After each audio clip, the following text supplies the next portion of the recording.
La filtración de documentos secretos del Pentágono que incluyen inteligencia clasificada sobre la guerra entre Ucrania y Rusia, así como sobre China y aliados de Estados Unidos como Israel, Corea del Sur y Canadá, es una más en la larga lista de filtraciones que han tenido repercusiones políticas y diplomáticas en el mundo. Las pasadas revelaciones pusieron en entredicho las campañas militares de Estados Unidos, dejaron avergonzados a varios ocupantes de la Casa Blanca, provocaron la renuncia de un presidente y crearon tensiones con otros países y mandatarios. A eso hay que añadir la reacción del público de ver al desnudo las actividades del gobierno en el ejercicio de su política interior y exterior. Los expertos aseguran que Jack Teixeira, el joven ciberespecialista militar sospechoso de filtrar los más recientes documentos confidenciales de Estados Unidos, podría cumplir una larga sentencia de prisión si es declarado culpable de participar en lo que el Pentágono ha considerado un riesgo de seguridad nacional. Teixeira enfrenta cargos en virtud de la Ley de Espionaje, una ley federal promulgada en 1917 que constituyó la base para condenas anteriores de espías y de quienes compartieron información clasificada con la prensa y el público. Sin embargo, no en todos los casos ha habido una condena contra los responsables de las filtraciones. Incluso, algunos han sido catalogados de héroes por haberse atrevido y arriesgado a sacar a la luz la, algunas veces cuestionable, actividad secreta del Estado. Aquí recordamos 4 de las grandes e históricas filtraciones que estremecieron a Estados Unidos.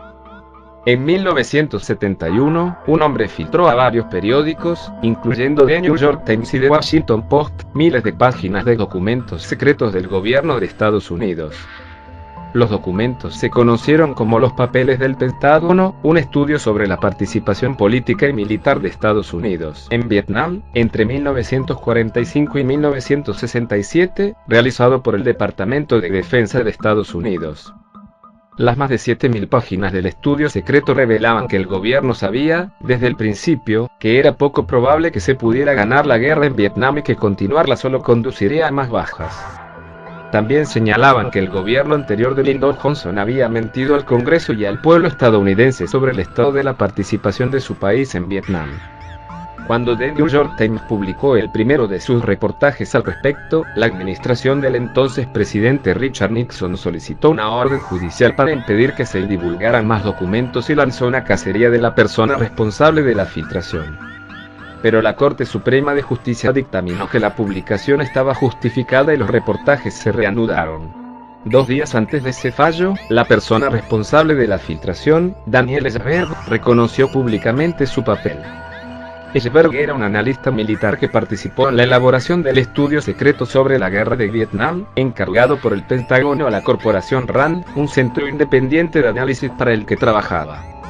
Antes, había sido empleado del Pentágono desde 1964, bajo el secretario de Defensa Robert McNamara, uno de los principales ideólogos de la política exterior del entonces presidente John Kennedy, y estuvo en Vietnam durante 2 años, representando al Departamento de Estado. Tras su regreso en 1967, empezó a trabajar de nuevo para RAND, con quienes ya había estado empleado a finales de la década de 1950. Ellsberg se desencantó de la política exterior de Estados Unidos y empezó a asistir a las manifestaciones en contra de la guerra. Así que, a finales de 1969, hizo varias fotocopias de los documentos clasificados a los que tenía acceso para luego distribuirlos a la prensa. En medio de la polémica por la filtración, Ellsberg se entregó a las autoridades reconociendo su papel en el incidente. Ellsberg fue imputado bajo el acta de espionaje y otras acusaciones de robo y conspiración, y enfrentaba una sentencia de 115 años en prisión.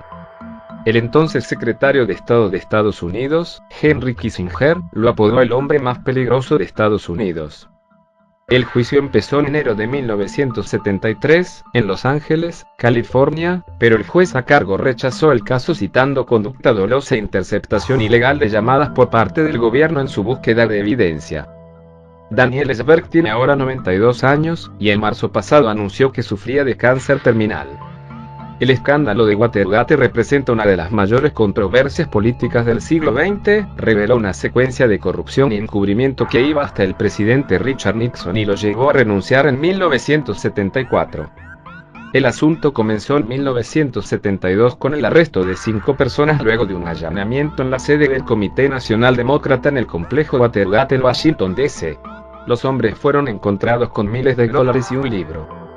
El FBI conectó a los ladrones con la campaña de reelección del entonces presidente Nixon y, en 1973, se convocó un comité del Senado de U para investigar las circunstancias del robo.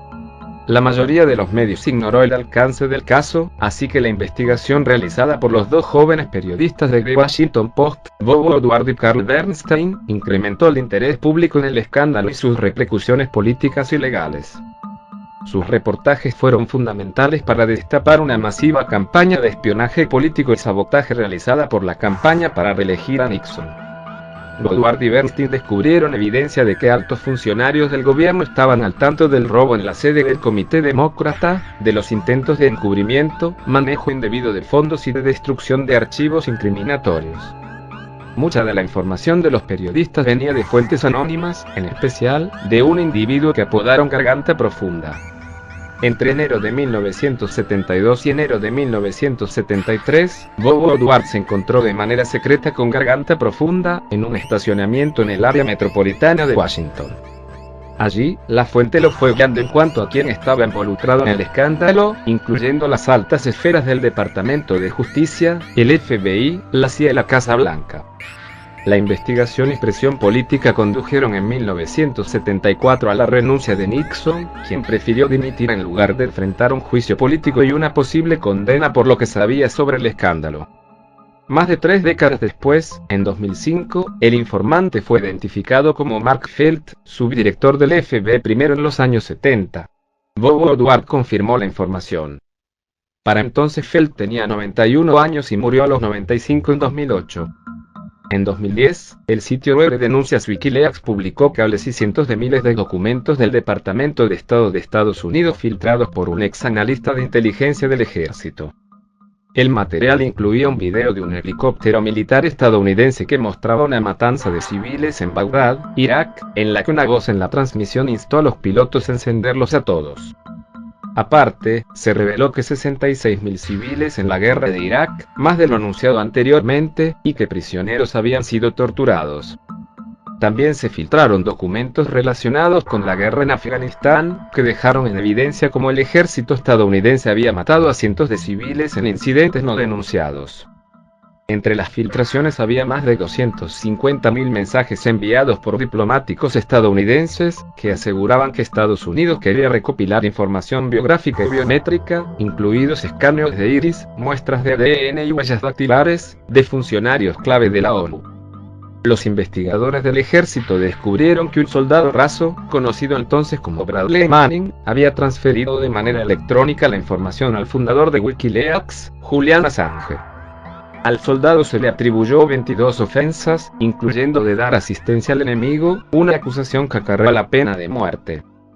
Un consejo de guerra lo condenó en 2013 por violación del acta de espionaje y lo sentenció a 35 años de prisión. El día después, Manning declaró que se identificaba como mujer y que su nombre ahora sería Chelsea. Insistió en ser tratada como una prisionera y que quería iniciar un programa hormonal para su transición. Luego de que su sentencia fue conmutada por el presidente Barack Obama, en 2017, Manning se sometió a una cirugía de reasignación de género.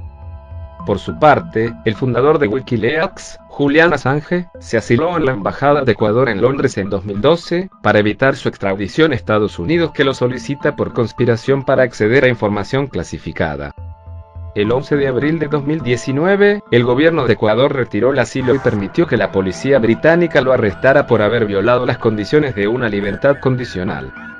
Desde entonces, se encuentra en una prisión en el sur de Londres, apelando contra su extradición a Estados Unidos. En 2013, un ex trabajador de la Agencia de Seguridad Nacional filtró información clasificada sobre la extensa vigilancia por Internet y teléfonos a escala global realizada por parte de la inteligencia estadounidense. Los detalles fueron publicados por el periódico británico The Guardian. El reportaje reveló cómo la NSA estaba recopilando los registros telefónicos de decenas de millones de estadounidenses. El periódico publicó la orden judicial secreta que ordenaba a la empresa de telecomunicaciones Verizon la entrega de sus datos telefónicos a la NSA de forma continua y diaria. Las revelaciones, tanto en The Washington Post como en The Guardian, mostraron que la agencia intervino en los servidores de 9 empresas de Internet, incluidas Facebook, Google, Microsoft y Yahoo, para rastrear la comunicación en línea en un programa de vigilancia conocido como PRISM. La agencia británica de espionaje electrónico GCHQ también resultó acusada de recopilar información sobre las empresas en línea a través de PRISM. Por su parte, la revista alemana Der Spiegel señaló que los archivos supuestamente sugerían que la NSA también había realizado una operación de espionaje electrónico en un edificio en Bruselas, donde se encontraban el Consejo de Ministros de la Unión Europea y el Consejo Europeo, y denunció que había espiado el teléfono móvil de la entonces canciller de Alemania, Angela Merkel. Poco después, The Guardian reveló que el excontratista de sistemas de la CIA, Edward Snowden, estaba detrás de las filtraciones sobre los programas de vigilancia de Estados Unidos y el Reino Unido. Snowden fue acusado en Norteamérica de robo de propiedad del gobierno, comunicación no autorizada de información de defensa nacional y comunicación deliberada de inteligencia de comunicaciones clasificada. Después de que estalló el escándalo, Snowden se asiló en Rusia, convencido de que, si se entregaba a las autoridades, no tendría un juicio justo en Estados Unidos. En 2020, el programa de vigilancia de la NSA fue declarado ilegal por la Corte de Apelaciones de Estados Unidos, que dictaminó que los líderes de inteligencia que defendieron públicamente el programa habían mentido. Desde su exilio en Moscú, Snowden expresó sentirse reivindicado por el fallo.